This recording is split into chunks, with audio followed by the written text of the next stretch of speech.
What's happening, everybody? Good to see you tonight. I got those down there. I'm going to do a commercial at the end of the show. Well, not really a commercial. For those of you that don't know, we've got our own line of magic. And a couple of the guys have been interested in a thing called the linking rings that we sell. And the rings are made, custom made for us. And a couple of the magicians want to know how they sound. And so after the show, I'll bid you all good night and tell you I love you like I always do.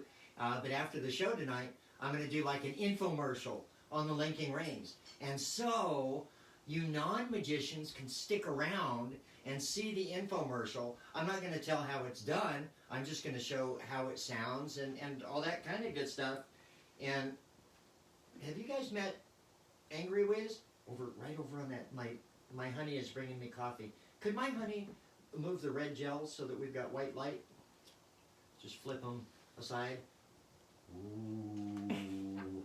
Ah. Other one too. Ooh. Ah. What he's not telling you is the light is above If you guys could see what I can see, because those of you that know Athena, so let me, for those of you that know her, these lights are about 6 feet up in the air, and Athena is about 5 feet up in the air.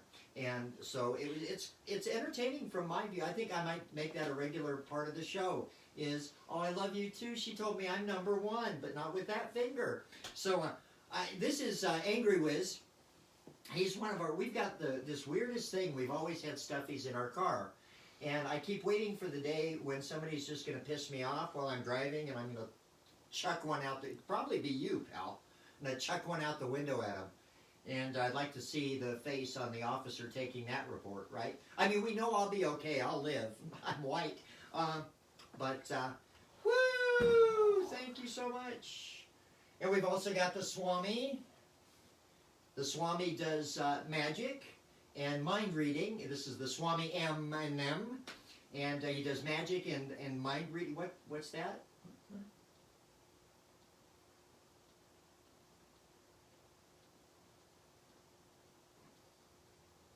Trump's Navy. Trump's Navy. He asked what you call a bunch of submarines on Lake Travis. Trump's Navy. Submarines. It's not a comedy show, y'all. So this is the Swamin and me. And I thought, because we haven't had him for a while, notice I've raised the backdrops again for this show. And we haven't had him on the show for a while. And so I thought that I would kind of bring out the monkey, Abra Capuchin. So here he is, ladies and gentlemen, Abra Capuchin, our monkey, who looks an awful lot like Wandering Wiz. How are you, Wandering Wiz? Wandering Wiz would like to apologize. His page has been woefully quiet, and the reason for that is we have been about 8 months, I guess, right? 8 months at home, something? This is the 9th month, February. 7 months. February. So 7 months. We got home February 8th.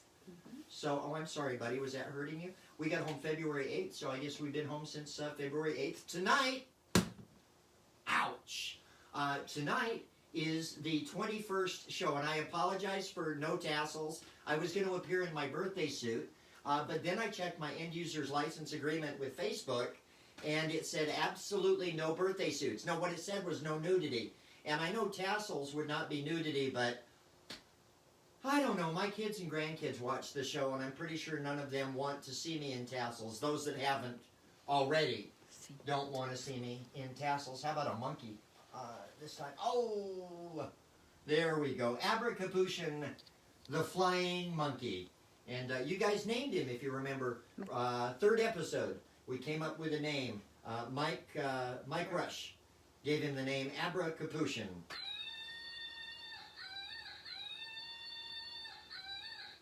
You done? Good. Sounds like the jungle in here. So it's first of all, it's Friday. Happy Friday, everybody, if you're not counting.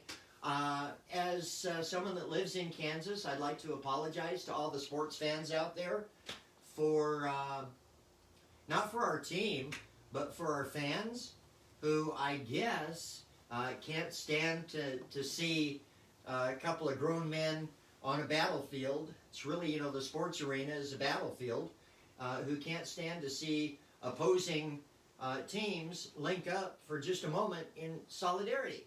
So I apologize for the booing. That's not the majority of us. The majority of us understand what solidarity is. And I guarantee, after those grown men that could kick your butt, Mr. Boo, the guy that was booing, Mr. Pated Chest, the guy that was booing, everybody on that field, including the cheerleaders, could have kicked your ass. So shut up. Quit making us look bad. I guarantee you, after they had that moment of solidarity, they went out on that field and they battled. Who won? I have no idea. We don't do football here. If it was the Seahawks, we'd be able to tell you who won, right? But we have no idea. So we apologize for how that went last night. I'd like to say it won't happen again, but I can't promise you that. And I don't think it matters who's president. I don't think that it matters at all at this point who is the president. I think that there are some real crappy people out in the world. And we'll probably do a show on crappy people. Happy Friday. Happy Friday. Dante says the Chiefs won. The Chiefs won. Of course they did. I really don't look forward to them playing the Hawks. And I'm not looking forward to the Kraken making its first appearance. The Kraken is going to play Las Vegas Knights. Who do I root for then? Vegas or Seattle? I'm torn. You vote totally for Vegas, torn. I'll vote for Seattle. I don't want to do that, honey. I love you. But it's a wet cough. It is a wet cough. Happy Friday. I was over at Dante's house earlier tonight picking up some potatoes, and this will gross you guys out, and I don't care. I was picking up potatoes and a tongue, a frozen beef tongue. I'm the only one around here that eats it, but that's okay. I don't have to share. And Dante said, well, how you doing today? And made me think, how are you doing? How are you doing today? It's a weird day.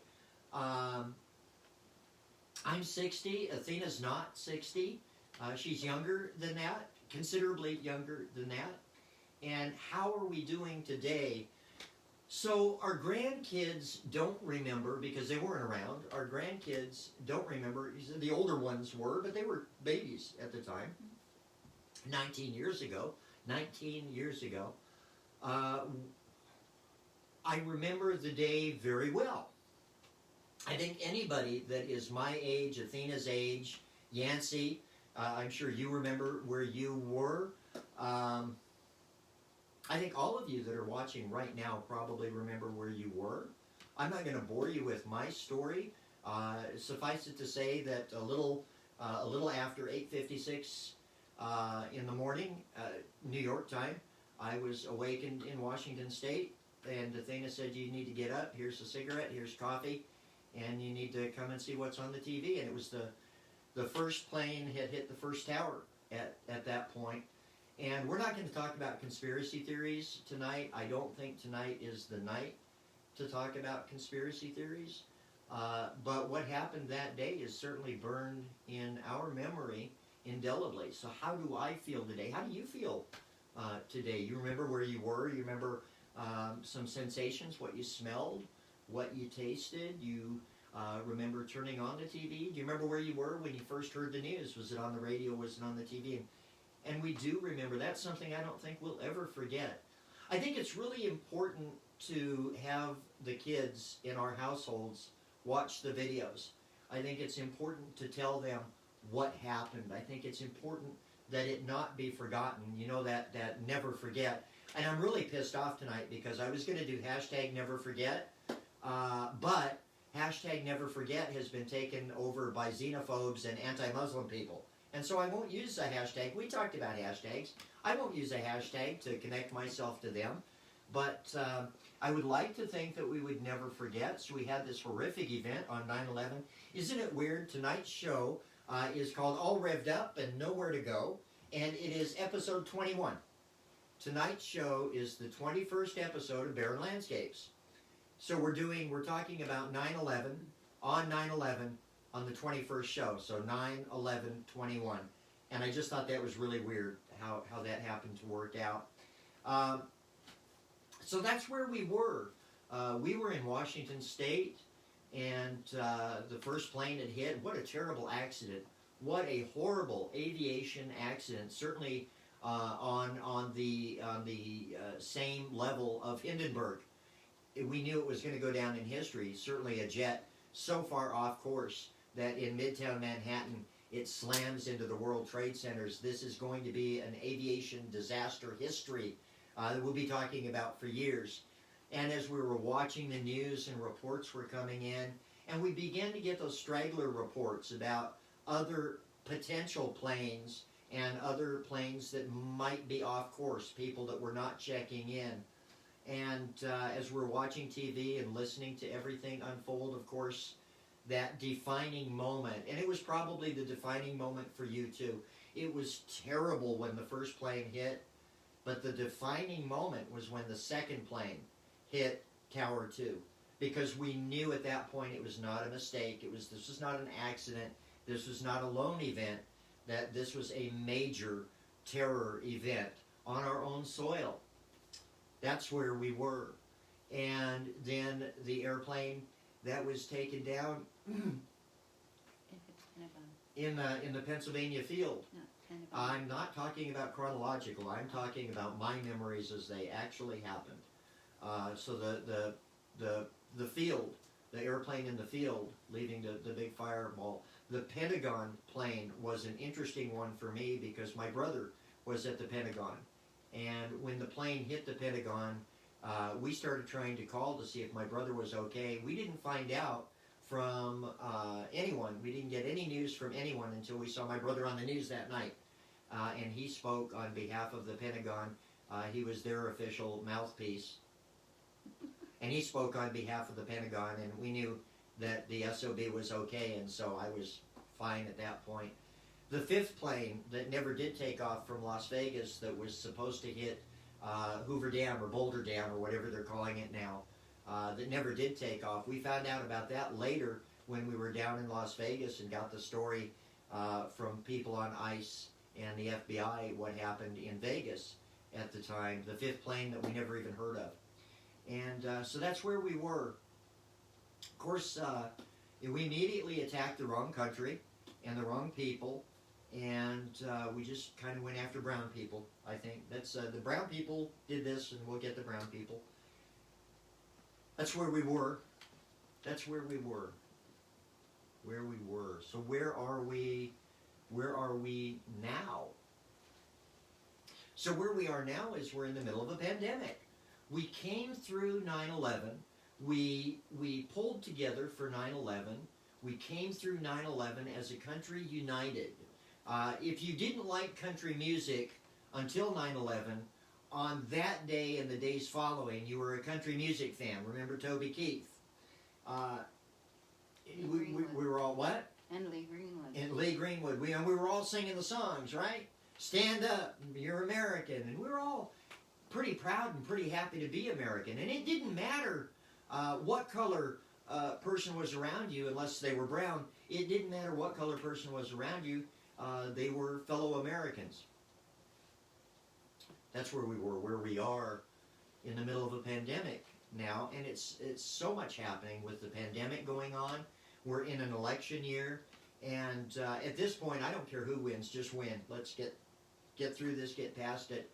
Mickey Mouse could run right now. I'd vote for Mickey. Let's just get past this. I don't know, as I was saying, I don't know that it matters who's going to become president. I don't know that the American citizens are ever going to get together again and be able to look at each other eye to eye, be able to trust each other, watch each other's children, be able to be Americans as a whole again. And I'll tell you why I say that is because America, since 9/11, since the pandemic, America has become an uptight white America. And America's not white. America was never white. When it was colonized, it was the natives that were here, and it was colonized not by Americans, it was colonized by the English, by the French. America has always been a melting pot, and I don't feel like right now we're a melting pot, and I don't know how long it'll be before we'll trust each other enough to be that melting pot. Is the black man that I hug going to be worried about a knife in my hand that I'm going to stab him in the back with? He'd be a fool not to. He'd be a fool not to question my motives at this point. Is the Latinx woman that I wave at and smile, is she going to wonder what my ulterior motive is? We've come a long way since 9/11, and I'd like to say it was up, but my friends, my family, it hasn't been up. I think for my generation, we're done. We've had our day in America, and I think for the next generations moving up, I'm going to say it's up to you. It's up to you what you make of this country that has never been so great. The country has been, at best, a warmongering country with air bases, army bases in every country in the world, and yet no country in the world has a base here in the USA. I want to say to those of you with youth, bring this country up. Rise this country. A president can't do it. We the people can't do it. You, the youngsters, have to now be the ones to do this. And I apologize that we're turning this country over to you in such a sorry, tattered state. But I will tell you that said, I love the United States of America. More so, I love what it stands for. The melting pot. A place of freedom, of bravery, of honor. And I say to you young people, bring that back. Let's get a young president. Let's get a young woman president. Let's get a young gay woman president. Let's make America great for once. Looks like our stream is frozen. Oh, Athena says it looks, and you know why? Because I left it on Wi-Fi. Is exactly what I did. Are we still frozen? Yes. Okay, so I am going to try something. Don't go away. When did it die? And why don't you know how to fix it? During the, Jesse Luke just said amen, so it might just be me. Because I'm on Wi-Fi. Hey, Jesse, look, so we're having some streaming problems. I forgot to take us off the Wi-Fi tonight. Normally I run us on our LTE. I forgot to take us off of our, what's that? I'm going to do that. That's a good idea, and then you can see live what I'm seeing live. Although, yeah, it shouldn't use any LTE. Jesse Luke, it's good to see you. So, that's where we were. This is where we are. And enough of that. I gave you guys in the group a... Nancy said no problem. Oh, no problem's good. I gave you guys another, you know, I'm on a search. Not for me. I want to know why people think the way they think. I want to know what's moving us. Because I don't know about you guys, but these days, and I've got psychology under my belt. I've got a degree in psychology. Do you feel manipulated? Do you feel like all the decisions you're making aren't particularly yours? Well, I have felt that way, and I don't like that at all. And so I've been kind of in a search, not an internal search. I think I'm pretty in touch with me internally and who and what I am. I've been on an external search. And so if you remember, we talked about the Great Hack, and that was the Cambridge Analytic event that happened, and I want you to watch that, the Great Hack. But I found a show that laid it all out. You know I'm into documentaries. I prefer those over, to me, those are entertainment. I found one called Social Dilemma, The Social Dilemma, and I posted it in your group. The Social Dilemma talks about all of the platforms, Facebook, Twitter, LinkedIn, Instagram. You guys probably know more of them than I do, but it talked about these social platforms and how the social platforms were originally designed and what they were originally designed to do and what they have begun to do and what they have begun to be used for. So I posted on my wall on Facebook certain behavior, certain etiquette that I'm looking for from posters. And it's an etiquette and a behavior that I expect for myself. So as we post a meme, I expect that meme to be vetted just like any news story. So that meme has news in it. You vet it. Just if you're going to use that meme, use that meme. Make sure the meme is 100% accurate. Now, you know me. I post some tongue-in-cheek memes. My tongue-in-cheek is still going to be tongue-in-cheek. My funny is still going to be funny. But if it's a factual meme coming from me, you can bet I either made it myself, or I found it, I liked it, I researched it, or knew it to be true, and I posted it. Even if one thing is wrong in that meme, remake the meme. Fix it for yourself and your wall and who you're sharing it with.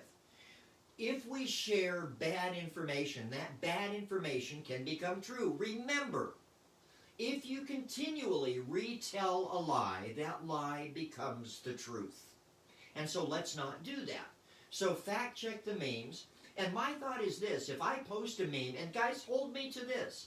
If I post a meme, then that meme is Barron saying, I back this. I'm endorsing it. If I put it up on social media, I'm endorsing it. And I should be held to the standards that any endorser is held to for that meme.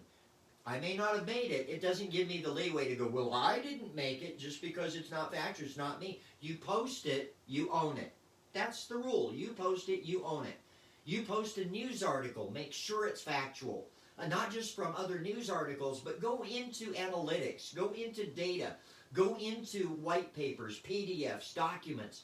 Make sure that what we're posting is factual. Not just what we want to be fact. We talked about that last week. But what is truly factual. I'll give you an example.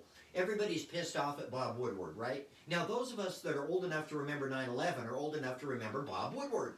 Bob Woodward was half of the team, Woodward and Bernstein, that busted Richard Nixon at the White House for Watergate. Bob Woodward is an investigative journalist. The man knows his stuff, and he digs, and he makes notes, and he makes recordings. And anybody that sits down with Bob Woodward should know that Bob Woodward is one of the best on the face of the earth. That man is an investigative reporter. And so when you sit down with that man, anything you say is going to become public knowledge. Any lie you tell is going to be vetted, and you'll be tattled on. No matter who you are. Remember, President Richard Nixon was taken, still wet, was taken down by Woodward and Bernstein, but really by Bob Woodward, huh, Bob? It was you, buddy. He took down an entire administration. Well, they did it. They need to be held responsible for what happened with Watergate. But Bob Woodward investigated it, wrote about it, developed his source, who was Deep Throat. What an amazing journalist Bob Woodward was. And here he comes again with the President of the United States, who sits down with him, 19 interviews? 19 tapes. 19 tapes, probably 19 interviews, sits down, empties his guts, talks to Bob Woodward, the investigative journalist, and what in the world did you think would happen? Did you think it would be kept quiet? That's not how stuff works. Not in this day and age, not in Nixon's day and age, not in any day and age. But everybody's upset with Bob. Everybody's upset with the journalist. But even Watergate wasn't overnight. No, even Watergate wasn't overnight. Watergate took months to develop and suss out and get the truth. So Woodward didn't release the information right away that President Trump gave him. Woodward had to do some investigation. Woodward had to make sure that the truth was being told. Woodward had to make sure that the facts were being told. And so Woodward finally comes out with, hey, you know, this, and this, and the tapes are public now. You can listen to the tapes. The book is going to be public. I want the book. How can you be upset with Woodward? Woodward has absolutely every right to release that material when he wants, if he wants. Now, if he released it just in time to publicize his book, that's what authors do. And that's what investigative journalists who are authors do. And why do they do it? I've seen this. It's so funny. It's killing me. He just did that to sell copies of his book. You think? Wow, mind-blowing, because that's a revelation that you should have had from the very beginning. Of course he did it. Of course he did it to sell copies of that book. Why do you think Trump's niece released her book the way she released it? Nobody's down on her. Nobody's telling her she should have released it sooner. In fact, some people say she shouldn't have released it at all. How can you not be angry at her and be angry at Bob for releasing it on his schedule? Better yet, in an election year this close to the election, I don't think Bob Woodward said, hey, it's close to the election. I think I'm going to release this information. I think Bob Woodward said exactly what I would have said or what you would have said. I want to sell my book. I want to sell my book. I don't care how close or how far away from an election we are. This is going to sell my book. And what he did was simply release the truth. Two things sell books. Two things. Lies and truths. Lies and truths sell books. Here's a little lie detector, truth detector for you guys. I've got a long piece of rope. I've got a short, I'm going to stand up because, boy, that piece of rope is really long. I've got a long piece of rope, a short piece of rope, and a medium piece of rope. Woo! And I'm not going to tell you which one is which. I'm just going to let you guess. But I'm going to fold the ropes in half, and hopefully when I fold the ropes in half, you'll be able to figure out that one is long, one is medium, and one is short. However, I want to make a proving point with these three ropes. And my proving point is this. I am going to tell you that all three of these ropes are the same size. Not exactly, but just about the same size. All three of these ropes are just about the same size. Now, how can that be? I just told you there's a long, a short, and a medium piece of rope. You may think you saw a long, a short, and a medium piece of rope. All of these ends, look at the ends, all of these ends are just about even. The only thing that defines these ropes at this point are the middles. We really don't have a short rope, a medium rope, and a long rope. What we really have is a short middle, a short middle, and a short middle. Or I'm sorry, a short middle, a medium middle, and a long middle. It's hard to tell the difference between those middles because, quite frankly, all the middles, they look just about the same to me when you hold them out like that. Nonetheless, two things sell a book. A lie and the truth.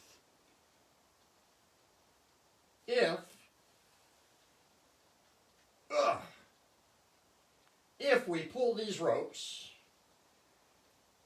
one from the other, we can obviously see that they are not the same.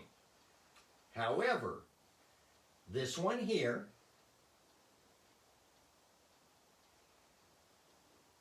is a little longer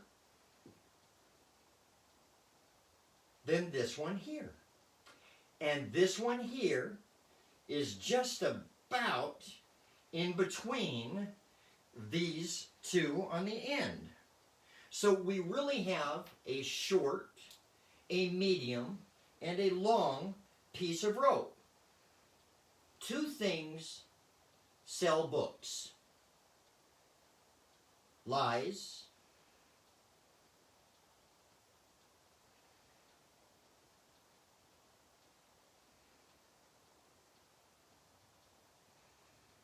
and the truth. It's kind of up to us to decide which is which. Oh! I don't want to put that away just yet.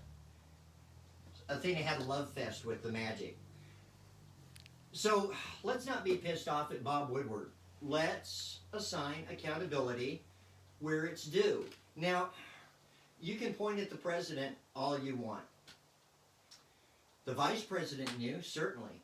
Everybody on that medical, the virology group knew. Everybody, including you and me, knew that this virus was virulent, that it was moving fast, that it was deadly. Most of us knew this. We didn't need Bob Woodward to tell us. We didn't need a president to tell us. What we saw happen in China and Italy and Germany, through Europe, in the Asias, through India. Are you kidding me? You can't watch what was happening away from the United States Watch it coming here. We tracked it on its way here. You can't blame one person or two people. Everybody in that administration, everybody at the CDC lied to us. And I think we need to, as soon as we get to the other side of this, as Americans, when we link arm to arm, I think we need to have a day of reckoning, folks. I think our government shouldn't have the kind of power that they've got now to lie to us. And we need to hold them accountable for those lies. Speaking of lies, my lovely wife, I was going through naming props the other night, and I said something like, oh, we've got the head cremation. And Athena says, oh, I love that. I love that. I said, you say that about everything. Everything's your favorite. She said, that's not true. I said, it is. Watch this. I said, okay, how do you feel about the head cremation? And she said, it's my favorite. It's my favorite. I love that. I said, okay. Edison's Nightmare, Tesla's Dream. I love it. It's my favorite. Coincidence in Threes. Love it. It's one of my favorites. I love it. It's one of my favorites. Four-ended rope. Not so much. Not so much, she said, folks. Not so much. Now, that's the truth. And she could sell books, but not to me. And so I asked her, why not? Because it shocked me, because it's one of my favorite pieces of magic there are. I said, why not that? Why not that piece? And she said, she told me why. She told me why. And I thought, oh my gosh, you're right. And she was right, y'all.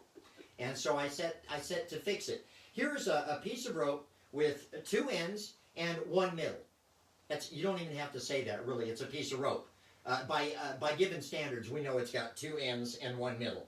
But it is a piece of rope.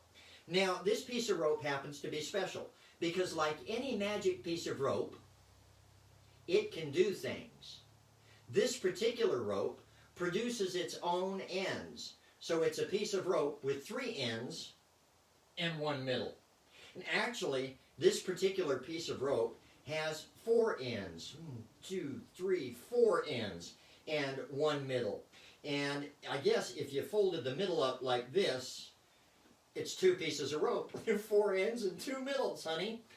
No, it's not. It's just one piece of rope with, well, there you have it. 4 ends and one middle. I wanted to make the thing more logical. And what Athena told me about it set me to make this particular rope, which has 2 ends and one middle, and that is the new 4-ended rope. And I kind of like it. Honey, I think you were right. I kind of like that. There you go, back there now. Oh my goodness, folks. 21. We're 21 tonight. I should be drunk. We should all be drunk tonight, right? Our 21st episode. I want to thank everybody that's gotten us to this point.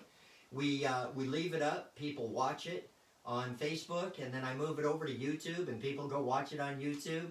And I notice that folks share it, and y'all introduce other people to Barron Landscapes. Hashtag Barron Landscapes, and I appreciate that. I know I ramble. That's what the show is all about. This is my ranting show. I don't know that you're getting anything out of it. I don't know that I've got anything to teach anybody. I've got more to learn, probably, than I do to teach. And I love learning from all of you. Tell you one thing I do know. I absolutely love and adore each and every one of you. And I thank you for coming back week after week to see what I have to say. I hope you go watch the documentaries. Don't forget the documentary that we're pitching this week is called The Social Dilemma. Holy cow, you guys. It's everything we knew, though, really. There are no surprises there, but it's nice to get that that verification. Huh? Is it Netflix or Amazon? It was Netflix. It was on Netflix. The Social Dilemma. I'm sure you can find it elsewhere, but that's just where I happened to find it, was on Netflix, quite by accident. So we love you. Go watch that show, The Social Dilemma. I'm sure we'll be talking about it in the future. Between The Great Hack and The Social Dilemma, I think it's very pertinent to what we're doing on Facebook, on social media. I think it's pertinent to us as a society. I think we have to grow.